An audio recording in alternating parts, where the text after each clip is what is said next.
इस पर जानकारी देने के लिए वहीं एमपी के सीओर से इस वक्त की बड़ी जानकारी मिल रही है, जहां श्री सत्य साई यूनिवर्सिटी मामले में बड़ा अपडेट मिल रहा है। एसओजी को जांच में कई संदिग्ध दस्तावेज मिले हैं और यूनिवर्सिटी से बैक डेट में कई डिग्रियां बनाई गई। बैक डेट में बनाई गई थी बीपीएड की 67 डिग्रियां। शारीरिक शिक्षक भर्ती परीक्षा में अभ्यर्थियों ने इन फर्जी डिग्रियों के जरिए से नौकरी हासिल की थी और इस मामले में राजस्थान की एसओजी टीम ने सीहोर की सत्य साई यूनिवर्सिटी में दबिश दी। देर रात तक यहां पर दस्तावेज खंगाले थे। यहां से टीम ने हार्ड डिस्क और मार्कशीट के दस्तावेज भी जब्त कर लिए हैं।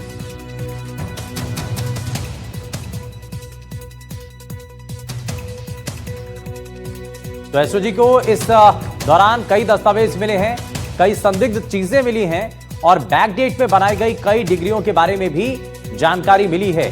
वहीं बीपीएड की 67 डिग्रियां यहां फर्जी निकली हैं और सीहोर में राजस्थान की एसओजी टीम के द्वारा यह बड़ा एक्शन लिया गया है। आपको याद हो कि पीटीआई भर्ती को लेकर के भी इसी तरीके से फर्जी डिग्रियों का इस्तेमाल किया गया था, जिसको लेकर सवाल उठाए गए।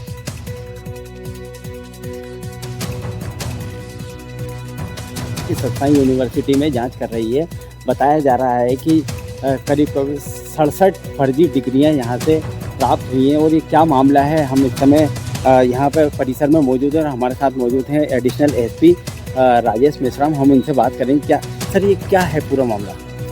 ये राजस्थान में कर्मचारी चयन बोर्ड ने 2022 में शारीरिक शिक्षक भर्ती की परीक्षा आयोजित कराई थी। उसमें जो अंतिम रूप से चयनित अभ्यर्थी थे, उन्होंने करीब 67 स्टूडेंटों ने इस यूनिवर्सिटी की डिग्रियां पेश की थी। उसके संबंध में शिकायत प्राप्त हुई थी, जिसकी जांच की तो ये सामने आया कि वो बैड डेट में बनी है। उसमें हमने यूनिवर्सिटी से पत्राचार करके उनकी सूचियाँ प्राप्त की थी। कुछ डॉक्यूमेंट्स हमने उनसे वापस मांगे तो उन्होंने हमें दिए नहीं थे। तो हमने माननीय न्यायालय से सर्च वारंट प्राप्त करके यहाँ इनके डॉक्यूमेंट्स की अभी हम तो सर, अभी आप 2 दिन से टीम यहाँ पर जांच कर रही है, क्या कमियां पाई गई, किस प्रकार की ये पूरी? ये अनुसंधान क्रम है। इस संबंध में अभी बताने की स्थिति में मैं हूँ नहीं। एक बार सर्च पूरी हो जाएगी उसके बाद मैं आपको बता दूंगा। और ये कितने दिन तक अभी जांच? अभी इस संबंध में अभी कर रहे हैं, अभी टाइम लगेगा थोड़ा। और इस खबर पर ज्यादा जानकारी के साथ इनपुट एडिटर सुशांत पारिक हमारे साथ जुड़ गए हैं और साथ ही सीहोर से हमारे सहयोगी कपिल भी हैं। कपिल, सबसे पहले बताइए, अभी तक जांच में बताया जा रहा है कि कुछ संदिग्ध दस्तावेज मिले हैं। बीती रात से कार्रवाई चल रही है और ये माना जा रहा था कि ये कार्रवाई लंबी चलेगी, तो इस दौरान क्या बड़ी चीजें मिली हैं? ये देखिए, ये जो राजस्थान की एसओजी टीम है कल शाम से यूनिवर्सिटी में दस्तावेज खंगाल रही है। कल रात को 11-12 बजे तक यहाँ पर टीम ने जो है कि जांच की। इसके बाद आज सुबह फिर 11 बजे से टीम यहाँ लगातार दस्तावेजों की जांच कर रही है। और जब हमारी उनसे जो एडिशनल एसपी है राजेश मेश्राम, उनसे बात हुई तो उन्हें एक आधिकारिक बयान देते हुए बताया कि कुछ संदिग्ध दस्तावेज मिले हुए। अब ये दस्तावेज जो है, जो सॉफ्टवेयर में भी हो सकते हैं या फिर जो कागज के दस्तावेज भी हो सकते हैं, मार्कशीट भी हो सकती हैं। ये उन्होंने अभी कुछ जानकारी नहीं दी है, लेकिन ये आधिकारिक बयान तो दिया है कि यहाँ पर संदिग्ध दस्तावेज मिले हैं जो मार्कशीट संबंधी ही जरूर हैं। ठीक है कपिल, आप हमारे साथ बने रहिए। सुशांत भी हमारे साथ लगातार बने हुए हैं।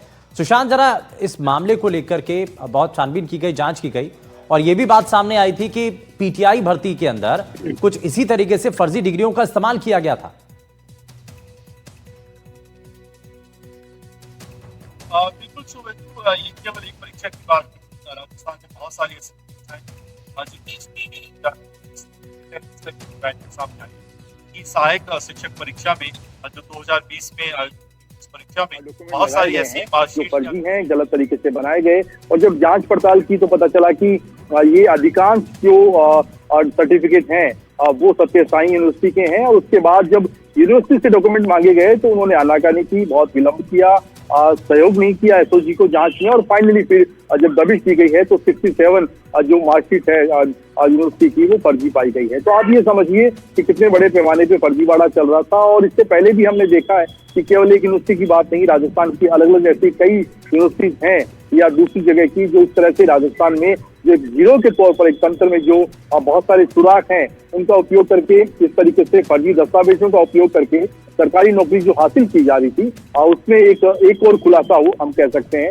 और जो एसओजी के अधिकारियों से हमारी बात हुई है वो कह रहे हैं कि अभी शुरुआती जांच का हिस्सा है, हो सकता है कि इसके जरिए यूनिवर्सिटी के जरिए दूसरी कई परीक्षाओं में भी इस तरीके से फर्जीवाड़ा ठीक है। किया गया है। फर्जी डिग्रियां और किन परीक्षाओं के लिए बांटी गई थी, ये चीजें सामने आ सकती हैं। बहुत शुक्रिया सुशांत और कपिल, बहुत शुक्रिया इस पर जानकारी देने के लिए।